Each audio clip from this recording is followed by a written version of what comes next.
Gustatu zait azken iritzi hori, ez debekua eta bai aholkua, komunikazioa, hitz egitea. Mira, niri importantea iruditzen zailen Ibonek esan duena.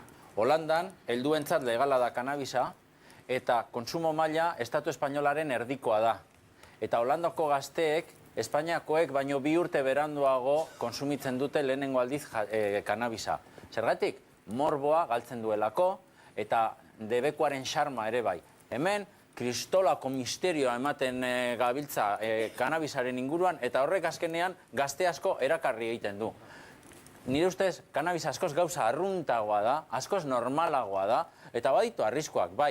Baina jende gehienak normaltasunez bizi du kanabis kontsumoa, eta nik uste dut normaltasunez hitz egiten ikasi behar dugula. Alde onak eta txarrak mahai gainean jarri, eta argi eta garbi hitz egin. Problema da, konsumitzaile gehienek ez dutela hitz egiten beldur direlako, errepresioa dagoelako eta txarto ikusita gaudelako. Orduan, diferentzia onartu behar dugu eta horretatik denok ikasi.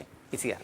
Bueno, nik azkeneko hitza ez dela bai esango dudala eta ekinerekin bat nator, da azken finean, bueno, gurasoek, beraien seme-alaben guraso izan behar dute, egia da, aholkuak eman ditzaketela, baina era berean ere, nolabaiteko araua jarri behar dutenean, nolabaiteko muga jarri behar dutenean ere nik uste ere jarri egin behar dela.